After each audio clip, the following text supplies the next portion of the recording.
High, welcome back to another lesson. আজকের যে বিষয়টা নিয়ে আমি কথা বলতে যাচ্ছি, এই বিষয়টা হচ্ছে মোস্ট ইম্পর্ট্যান্ট আমার কাছে মনে হয়েছে। বিষয়টা হচ্ছে লেট।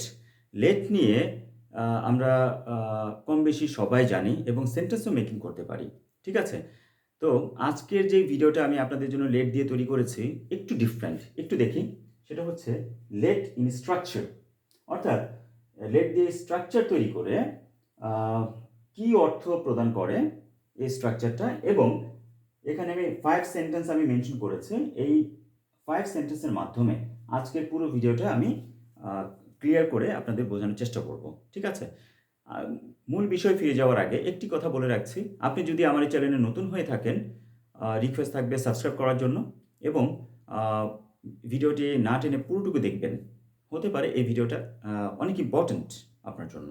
ঠিক আছে? So let's get started. Let in structure. একটু ইংরেজি গঠনটা দেখি, ইংরেজি স্ট্রাকচারটা দেখি। Let, let plus person or pronoun, ঠিক আছে? Plus be or get plus past partial form of the verb plus noun. Okay, একটু দেখি আবার। লেট এর বাংলাটা হচ্ছে গিয়ে দেয়া। ওকে, আর লেট এখানে কিন্তু ইন্ডিকেটর হিসেবে ব্যবহৃত হয়েছে। এই কথাটির মিনিংটা কি একটু বুঝি। লেট ইন্ডিকেট করবে পারসন, অর্থাৎ বোঝাবে। লেট কাকে চাইবে? পারসন আর প্রোনাউনকে, অর্থাৎ পারসন আর প্রোনাউনকে ইন্ডিকেট করবে। এই জন্য লেটকে বলা হয় ইন্ডিকেটর। ঠিক আছে? We can call let is an indicator. Okay, এখানে দেখুন মেনশন করেছি লেট ইন্ডিকেটর। তারপরে কি? Be or get. ঠিক আছে? বি অর গেট বসবে এবং তারপরে অবশ্যই যেই ভার্বটা থাকবে সেই ভার্বটার পাস্ট পার্টিসিপল ফর্ম। ওকে, অর্থাৎ ভার্ব 3 ফর্ম বসবে। এটা সম্পর্কে একটু বুঝি। প্রেজেন্ট ফর্মে আমরা জানি গো, পাস্ট ফর্মে ওয়েন্ট এবং পাস্ট পার্টিসিপল ফর্মে আমরা জানি গন। সো গো, ওয়েন্ট, গন। আমরা গনটা আমরা পাস্ট পার্টিসিপল ফর্ম বলবো, এই গনটাকে আমরা নিব। ঠিক আছে? বি এবং গেটের পরে। ওকে, বি অথবা গেটের পরে আমরা পাস্ট পার্টিসিপল ফর্মটা নিব, প্লাস নাউন, একটা নাউন বসবে। ঠিক আছে? আসুন, এই যে এখানে একটু দেখতে পাচ্ছেন যে মেনশন করেছে, সেটা হচ্ছে যে অবজেক্টিভ ফর্ম অফ প্রোনাউন। এখানে প্রোনাউনটা আমরা একটু ডিফাইন করি। সেটা হচ্ছে আমরা প্রোনাউন জানি হি, শি, দে। ঠিক আছে? অর্থাৎ নাউনের পরিবর্তে যেই ওয়ার্ডগুলো বসে সেগুলি হচ্ছে প্রোনাউন। অর্থাৎ হি, শি, দে এগুলো হচ্ছে প্রোনাউন। ঠিক আছে? এগুলোর অবজেক্টিভ ফর্ম, অর্থাৎ অবজেক্টিভ ফর্ম অফ প্রোনাউন। তো হি হচ্ছে সাবজেক্টিভ ফর্ম, অবজেক্টিভ ফর্ম কি? Him. She, her, they, them, etcetera. So এই অবজেক্টিভ ফর্মগুলো হিম, হার, দেম, এই অবজেক্টিভ ফর্মগুলো এই লেটার পরে আমরা যদি প্রোনাউন আকারে বসাতে চাই তাহলে এই হিম, হার, দেম এগুলো আসবে। সো আমরা বলতে পারি লেট হিম, আমরা বলতে পারি লেট হার, আরও বলতে পারি লেট দেম। ওকে, কিন্তু আমরা বলবো না লেট হি, আমরা বলবো না। ওকে, লেট শি আমরা বলবো না, লেট দে আমরা বলবো না। ওকে, সো এই বিষয়টুকু আমরা বুঝতে পেরেছি। আর এখানে পার্সন যে কোনো নাম হতে পারে।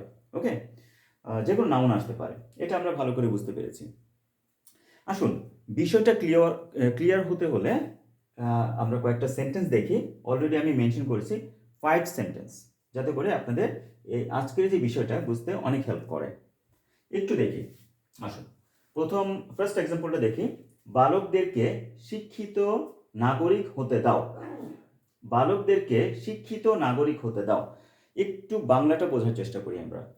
এখানে দেখুন, কাউকে কোনো কিছু হতে দেওয়া, অর্থাৎ এই যে লেট দিয়ে যে স্ট্রাকচারটা আমরা অলরেডি, এটার মিনিংটাই হচ্ছে কাউকে কোনো কিছু হতে দেওয়া অর্থে আমরা এভাবে স্ট্রাকচারটা আমরা ব্যবহার করব। ওকে, সো কাউকে, দ্যাট মিনস কি বালকদেরকে অথবা মেয়েদেরকে শিক্ষিত নাগরিক হতে দাও। তো কোনো কিছু হতে দেওয়া তার মানে কি? শিক্ষিত নাগরিক কোনো কিছু হতে দেওয়া। এখানে দেখুন আমি মেনশন করে দিয়েছি, রেড মার্ক করেছি আমি, কি কোনো কিছু হতে দেওয়া।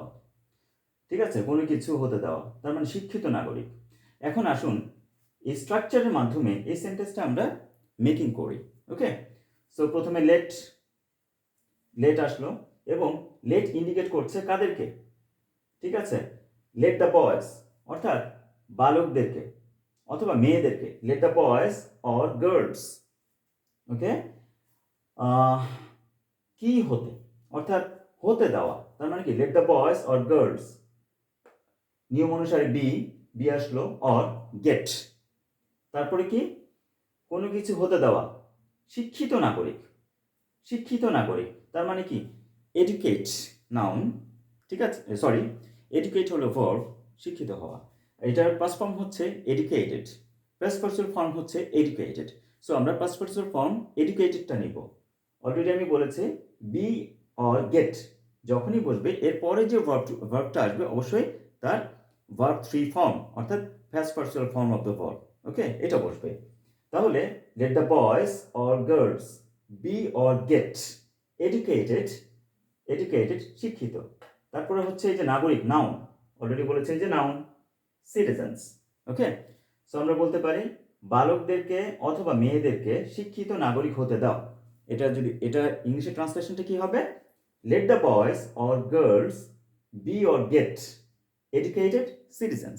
এখানে একটু বিষয় আমি বলে রাখি, সেটা হচ্ছে অ্যাডজেক্টিভ তো আমরা সবাই জানি, অ্যাডজেক্টিভ মানেটা হচ্ছে কিছু ওয়ার্ড দ্বারা, অর্থাৎ যে সকল ওয়ার্ড দ্বারা নাউন বা প্রোনাউনের দোষ গুণ অবস্থা এগুলো বোঝায়, অর্থাৎ যে সকল ওয়ার্ড দ্বারা নাউন বা প্রোনাউন সম্পর্কে কিছু বলে, কিছু ইনফরমেশন দেয়, কিছু তথ্য দেয়, তাদেরকে আমরা কি বলি, অ্যাডজেক্টিভ বলি।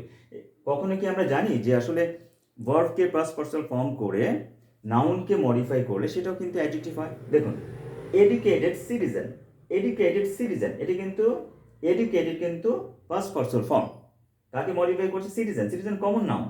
ওকে, এই দেখেন এখানে বয়েজ এবং গার্লস যে ইন্ডিকেটর, ওকে, লেটটা যে ইন্ডিকেট করলো এদেরকে, ঠিক আছে, শিক্ষিত নাগরিক হতে দাও। এখানে কিন্তু এই যে নাগরিক কথা বলা হয়েছে এই দুজনকেই কিন্তু বলা হয়েছে, বয়েজ এবং গার্লসকে। তার মানে কি ঘুরে ফিরে একই কথা, নাউন বা প্রোনাউন সম্পর্কে যেই সকল ওয়ার্ড দ্বারা কিছু বলে, সেটা গুণ হতে পারে, মানে কারো ভালো দিক হতে পারে, মন্দ দিক হতে পারে, ঠিক আছে, এখানে একটা ভালো দিক বোঝাচ্ছে। তার মানে এডুকেটেডটা হচ্ছে আমরা অ্যাডজেক্টিভ এখানে বলতে পারি, কারণ কি নাউনটাকে মডিফাই করলো।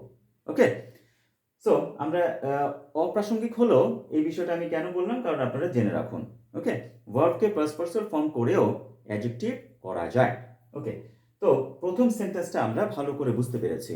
এবার আসুন দ্বিতীয় সেন্টেন্সটা দেখি, নেক্সট সেন্টেন্স দেখি, তাকে একজন প্রতিষ্ঠিত শিক্ষক হতে দাও। আমি আবার পড়ছি সেন্টেন্সটা, তাকে একজন প্রতিষ্ঠিত চিকিৎসক হতে দাও। সেই আগের নিয়ম, কাউকে কোনো কিছু হতে দেওয়া অর্থে, কাউকে দ্যাট মিনস কি তাকে, ওকে, কোনো কিছু, প্রতিষ্ঠিত শিক্ষক, এই যে দেখো কোনো কিছু হতে দেওয়া অর্থে। তো এখন এই নিয়ম অনুসারে আমরা লেট নিয়ে আসি, লেট, ওকে, কাকে, তাকে, সো লেট হিম, তাকে, নিয়ম অনুসারে কি বি অর গেট আসবে, ঠিক আছে, প্রতিষ্ঠিত চিকিৎসক তার মানে কি অ্যান স্ট্যাবলিশড ডক্টর, প্রতিষ্ঠিত স্ট্যাবলিশড, ওকে, ডক্টর, ওকে, এখানে চিকিৎসক মানে কি ডক্টর। সো পুরো সেন্টেন্সটা যদি আমরা বলি, তাকে একজন প্রতিষ্ঠিত চিকিৎসক হতে দাও, এটার ইংরেজি বাক্যটা কি হবে, let him be or get an established doctor। ঠিক একইভাবে established are one kind of adjective because it modifies the doctor. Okay, that's why we can call it adjective. Okay, so আমরা এটাও কিন্তু বলতে পারি let him be an established doctor। আবার এটাও বলতে পারি আমরা let him get an established doctor। Okay, be or get যে কোনো দুইটার একটা আমরা ইউজ করে থাকি। ওকে, ইউজ করতে পারবো, সমস্যা নেই। কিন্তু স্পোকেনের ক্ষেত্রে আমরা সাধারণত লক্ষ্য করি যে গেটটা বেশি ইউজ হয়। কি হতে পারে, let him get an established doctor. Okay, এটা বেশি ইউজ হতে পারে বা এটা বেশি ইউজ হয়। ঠিক প্রথম সেন্টেন্সটাও একই রকম। ওকে, সো দ্বিতীয় সেন্টেন্সটা আশা করছি বন্ধুরা বুঝতে পেরেছেন। এবার আসুন থার্ড সেন্টেন্সটা দেখি, তাদেরকে একটি একতাবদ্ধ জাতি হতে দাও। আবার পড়ছি আমি সেন্টেন্সটা, তাদেরকে একটি একতাবদ্ধ জাতি হতে দাও। ঠিক মিনিংটাকে আমি লক্ষ্য করে প্রত্যেকটা সেন্টেন্স আমি ক্লিয়ার করছি। কাউকে, তাদেরকে, ওকে, কাউকে দ্যাট মিনস কি তাদেরকে, কোনো কিছু একতাবদ্ধ জাতি, কোনো কিছু হতে দেওয়া, একতাবদ্ধ জাতি হতে দেওয়া, তার মানে কোনো কিছু হতে দেওয়া অর্থে। এবার আসুন স্ট্রাকচার অনুসারে আমরা সেন্টেন্সটা যদি ইংলিশ করি তাহলে কি প্রথমে লেট আসবে, লেট ইন্ডিকেট করছে কাকে, তাদেরকে, so let them, let them, হতে দেওয়া, হতে দেওয়া, তার মানে কি বি অর গেট, হতে দেওয়া, ঠিক আছে, হতে দেওয়া অর্থে আমরা কি হতে, এই যে হতে কথাটা বি অর গেট আমরা আনতে পারি। একটু মাথায়, লেট মানে তো দেওয়া আমরা জানি, লেট তো প্রথমে বসেছে, লেট দেম, তারপরে কি হতে, let them be or get, হতে বাংলাটা আসতে পারে এরকম, ঠিক আছে।